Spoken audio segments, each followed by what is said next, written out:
ஓம் காளிகாயே வித்மஹே மசானவாசின்யே தீமஹி தன்னோ கோர பிரச்சோதயாத்.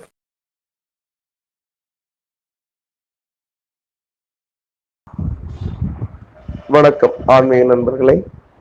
மலையாள மாந்திரிக முறையில நாம என்ன பார்க்க போறோம்னா, திருமணம் ஆகாத ஆளுகளுக்கு திருமணம் நடக்கிறதுக்கு வேண்டிய மந்திரம், அதாவது திருமண தடை வரும்போது அதை விளக்கக்கூடிய மந்திரம் தான் நாம பார்க்க போறோம். இந்த மந்திரத்தை சொல்லி வர்றதுனால திருமண தடை விலகி நமக்கு பிடித்த ரீதியில, அதாவது ஒரு ஆணுக்கா இருந்ததுனால பெண்ணுக்கா இருந்தாலும் அவங்க எப்படி எண்ணத்தோட நம்மளை கல்யாணம் பண்ணிக்க போறவங்க எப்படி இருக்கணும்னு ஆசைப்படுறாங்களோ அந்த ஒரு ரீதியிலேயே அவங்களுக்கு பெண்ணோ இல்லைன்னா புருஷனோ அமையறக்க வேண்டிய ஒரு மந்திரம் தான் நாம சொல்ல போறோம். அதுக்கு முன்னாடி இந்த சேனலை சப்ஸ்கிரைப் பண்ணாதவங்க தயவு செய்து சப்ஸ்கிரைப் பண்ணுங்க, லைக் பண்ணுங்க, ஷேர் பண்ணுங்க, பக்கத்தாடி இருக்கிற அந்த பில் பட்டனை அமர்த்துங்க. இந்த பில் பட்டன் அமர்த்தும் போது உங்களுக்கு முதல்லயே இந்த வீடியோ உங்களுக்கு முன்னாடி வந்து நிற்கும். அதுக்கு வேண்டி தான் அப்படி சொல்றேன். அதாவது ஒரு ஆளுடைய வாழ்க்கையில திருமணங்கிறது ரொம்ப முக்கியத்துவமுள்ள ஒரு காரியம். அதுல தடை சில ஆளுகளுக்கு அந்த சமயத்துல கல்யாணம் நடக்காம அந்த கல்யாணத்துக்கு தடை வாரது, அந்த மாதிரி உள்ள பிரச்சனைகள் எல்லாம், அந்த பிரச்சனைக்கு சால்வ் பண்ற மாதிரி உள்ள மந்திரம் தான் நாம பார்க்க போறோம். இந்த மந்திரம் சொல்றதுனால கல்யாணத்தோட பிரச்சனை, அதாவது கல்யாணத்தோட தடை மாறுறது மட்டும் இல்லை, அவங்க மனசுக்கு பிடித்த மாதிரி உள்ள, அதாவது ஒரு ஆணா இருந்தா அவங்க மனசுக்கு பிடிச்ச மாதிரி உள்ள பெண், பெண்ணா இருந்தா அவங்க மனசுக்கு பிடிக்கிற மாதிரி உள்ள ஆண் கிடைக்கிறதுக்கு வேண்டிய மந்திரம் தான் இது. அதாவது பார்வதி தேவிய உடைய மந்திரம் தான் இது.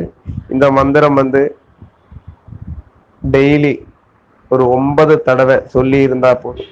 9 தடவை கண்டினியூவா சொல்லிட்டே போறது. டெய்லி காலையில எழுந்திரிச்சு நம்ம சாமி கும்பிடும் போது 9 தடவை கும்பிட்டு இந்த பார்வதி தேவிய மனசுல வச்சு கும்பிட்டாலே போகும். என்ன தடையா இருந்தாலும், ஜாதகத்துல இருந்தாலும், ஏதாவது வேற ஏதாவது தடையா இருந்தாலும் இது மாறி போகும்.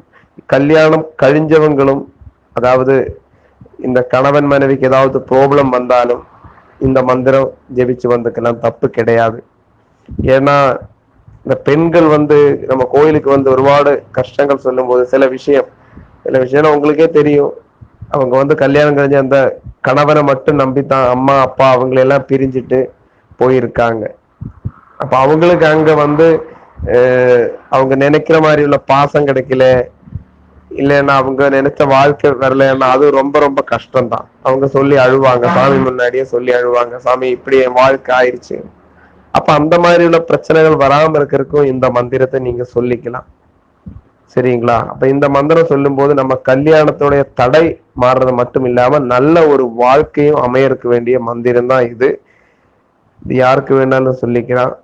பார்வதி தேவி நினைச்சு இந்த மந்திரத்தை சொன்னா போதும். மந்திரம் நான் சொல்லித்தரேன். ஓம் ஹ்ரீம் யோகினி யோகினி யோகேஸ்வரி யோகேஸ்வரி யோக பயங்கரி சகல ஸ்தாவர ஜங்கமஸ்ய முக ஹிருதயம் மம வசம் ஆகர்ஷய ஆகர்ஷய சுவாகா. இதுதான் மந்திரம். இது நான் ஒண்ணும் கூட சொல்லித்தரேன். ஓம் ஹ்ரீம் யோகினி யோகினி யோகேஸ்வரி யோகேஸ்வரி யோக பயங்கரி சகல ஸ்தாவர ஜங்கமஸ்ய முக ஹிருதயம் மம வசம் ஆகர்ஷய ஆகர்ஷய சுவாகா.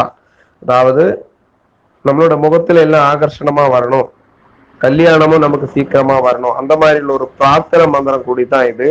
இந்த மந்திரம் பார்வதி தேவியை உபாசிக்கு இந்த மந்திரம் பண்ணனா போது கண்டிப்பா உங்களுடைய திருமண தடை மாறி இருக்கும். திருமண தடை மாத்திரக்கான சக்தி வாய்ந்த மந்திரம் தான் இது. யோகினி மந்திரம் அப்படியும் சொல்லி இந்த மந்திரத்தை சொல்லி வருவாங்க. நீங்க சொல்லுங்க, கண்டிப்பா உங்களோட தடை மாறும். இந்த மந்திரம் உங்களுக்கு இல்லைன்னா உங்களுடைய ஃப்ரெண்ட்ஸுக்கெல்லாம், இல்லைன்னா இந்த திருமணம் ஆகாம சங்கடமா இருக்கிற ஆளுகளுக்கு இந்த மந்திரம் யூஸ்ஃபுல்லாகும். அவங்களுக்கு ஷேர் பண்ணி விடுங்க. அடுத்த சேனல்ல நம்ம பார்க்கலாம். ரொம்ப நன்றி நண்பர்களே.